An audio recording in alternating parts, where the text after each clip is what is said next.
mga ganitong pahayag na itong si De La Rosa, siguro deserve ng publiko na itama niya yung kanyang mga ganitong klaseng statement. 'Di ba? Deserve din ito ng mga utu-utong naniniwala sa kanila. Na itama yung statement niya na ito. Dito sa statement niya, siguro po ay nabasa na ng marami sa atin.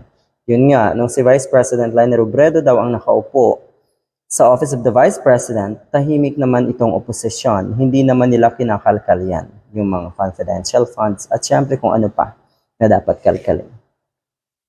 Okay? Lahat po yan ay kinakalkal ng COA. Okay?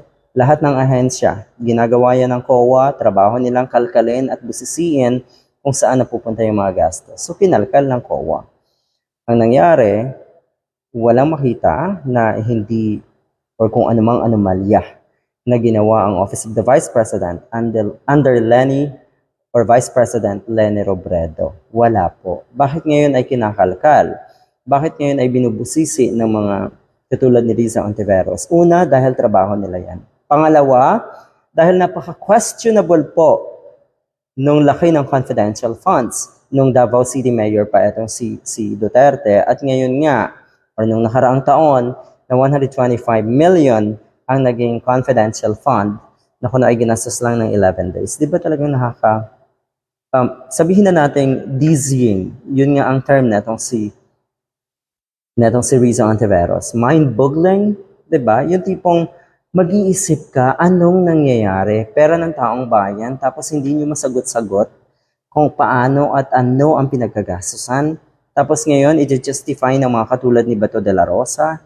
Uulitin ko, mag-public apology ka, itama mo etong statement na ito dahil siguro naman alam mo na walang confidential funds si Atty. Leni Robredo. Ang kapal ng mukha mong ikumpara.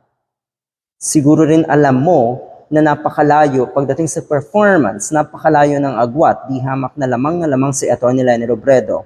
Kesa dito sa sinusuportahan at ginajustify mo ngayon na si Duterte. Dahil lamang kayo ay magkaalyado. Sino po ba talaga ang pinaglilingkuran nyo? Netong mga katulad ni Bato de la Rosa talaga, minsan nakakagigil din. Nakakagigil din. Wala na ang kadunong-dunong, napaka-obvious pa kung ano ang intensyon ng kanilang pagpasok sa posisyon at sa politika. Napaka-obvious. Hindi ba? Nakakagigil lang. Walang bumanat sa confidential funds ni dating VP Leni dahil wala siyang confidential funds. Yun po ang totoo. Ulitin ko sigurado tayo alam yan ni De La Rosa. Hindi naman siguro kasing bobo netong litsugas na ito, yung mga tambay na makikita natin kung saan-saan. Kahit paano may alam din yan. Kaya lang kasi nagmamaang-maangan. Nagpapakabobo, nagbobobobobohan para maging mabango sa kanyang idolo at sa kanyang pinoprotektahan. Nakakadiri. Nakakadiri talaga ang mga katulad ni De La Rosa. Totoo. Ulitin ko wala na nga kayong dunong at hindi na nga kayo makasabay sa mga may totoong alam dyan sa Senado. Ganito pa ang gagawin at ganito pa ang mga statement nyo. Talaga lang, gigil, di ba?